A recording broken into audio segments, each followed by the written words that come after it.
नमस्कार दोस्तों, मैं अभिनय एक बार फिर से स्वागत करता हूं आप सभी का आज की नई कहानी में।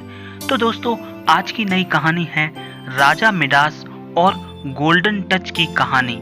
तो चलिए कहानी शुरू करते हैं। कई वर्ष पुरानी बात है, एक खूबसूरत से शहर में मिडास नाम का राजा अपनी पत्नी और बेटी के साथ रहा करता था। राजा मिडास बहुत लालची था और उसके पास बहुत सारा सोना था। उसे अपने सोने से बहुत प्रेम था।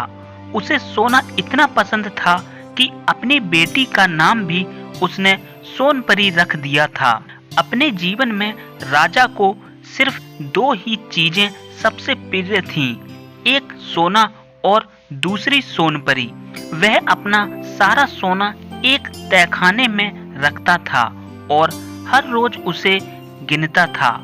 उसकी इस आदत पर रानी कहा करती थी कि महाराज, आप ऐसे हर रोज अपना सोना गिनेंगे तो एक दिन यह सारा सोना गायब हो जाएगा।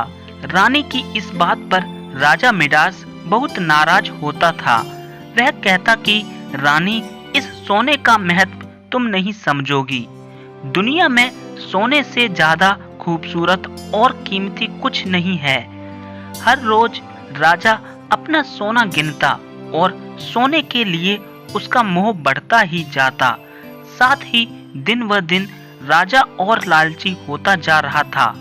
जहां एक तरफ राजा को सोने से इतना मोह था, वहीं राजकुमारी सोनपरी को सोने में कोई दिलचस्पी नहीं थी। दिन भर वह महल के बगीचों में खेला करती थी। उसे प्रकृति से बहुत प्रेम था। सोनपरी राजा से कहा करती थी, पिताजी देखिए इस फूल को, यह कितना सुंदर है। इस पर राजा मिडास जवाब देता कि हाँ, सुंदर तो है, लेकिन अगर यह सोने का होता तो और ज्यादा सुंदर होता। सोने के लिए राजा मिडास की लालच इतनी बढ़ती जा रही थी कि वह दुनिया का सबसे अमीर व्यक्ति बनना चाहता था। धीरे धीरे उसकी यह चाहत कब पागलपन में बदल गई, किसी को पता ही नहीं चला। एक दिन राजा ने सबसे अमीर आदमी बनने के लिए भगवान से प्रार्थना करने के बारे में सोचा। उसने खाना पीना छोड़कर भगवान का ध्यान करना शुरू कर दिया। कई दिन बीत गए, लेकिन राजा मिडास ने अपना ध्यान भंग नहीं होने दिया। उसकी इस प्रार्थना से भगवान प्रसन्न हुए और उसे दर्शन देने पहुंचे। भगवान ने कहा कि बताओ, तुम्हें क्या वरदान चाहिए। राजा ने कहा, भगवान, मुझे ऐसी शक्ति दो कि जिस भी चीज को मैं स्पर्श करूं वह सोने की बन जाए। भगवान ने उसे वरदान दे दिया और कहा कि एक बात हमेशा याद रखना कि सोने से तुम हर खुशी नहीं खरीद सकते। ऐसा कहकर भगवान गायब हो गए और राजा खुशी के मारे झूम उठा। वह महल की हर छोटी बड़ी चीज को छूने लगा। कुर्सी, मेज, गमले, पलंग, हर वस्तु सोने में बदलती जा रही थी। राजा बगीचे में पहुंचा और पेड़ पौधे व फूलों को छूकर सोने का बना दिया। इतनी भागदौड़ करने की वजह से राजा मिडास थक गया था और उसे भूख लगने लगी। वह खाना खाने के लिए महल में गया और अपने सोने की कुर्सी व मेज पर बैठ गया। मेज पर कई प्रकार के पकवान, मिठाइयाँ और फल रखे हुए थे, जिन्हें देखकर राजा के मुंह में पानी आ रहा था। जैसे ही राजा ने पकवान खाया तो उसका सामने का एक दांत टूटकर गिर गया और यह देखकर वह चौंक गया। उसने देखा कि उसके स्पर्श से पकवान सोने के बन गए हैं। जैसे ही उसने फल को छुआ, फल भी सोने के बन गए। उसके छूने से मिठाइयाँ, नमकीन, यहाँ तक कि पानी भी सोने में बदल गया। यह सब देखकर राजा निराश हो गया और कहने लगा, हे भगवान, अब मैं क्या खाऊं। अपने पिता की आवाज सुनकर सोनपरी दौड़ती हुई आई।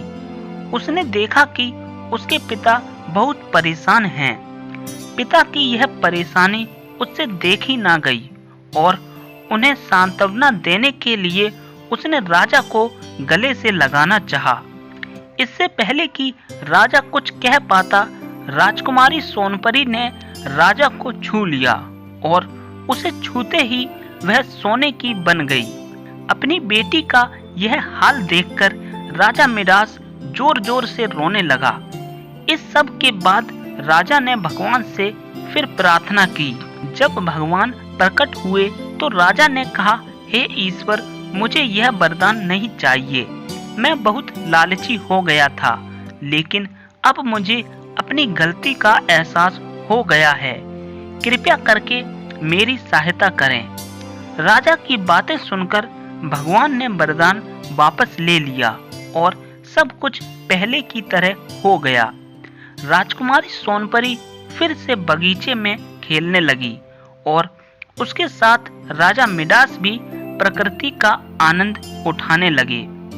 इसके बाद राजा ने अपने तहखाने पर ताला लगा दिया और हर रोज सोना गिनना भी बंद कर दिया। तो दोस्तों, इस कहानी से हमें यही शिक्षा मिलती है कि कभी लालच नहीं करना चाहिए, क्योंकि लालच बुरी बला है और उसका फल हमेशा बुरा ही होता है। तो दोस्तों, कहानी आपको कैसी लगी कमेंट करके जरूर बताइए। इसी तरह की और अच्छी कहानियां सुनने के लिए हमारे चैनल को सब्सक्राइब जरूर करें।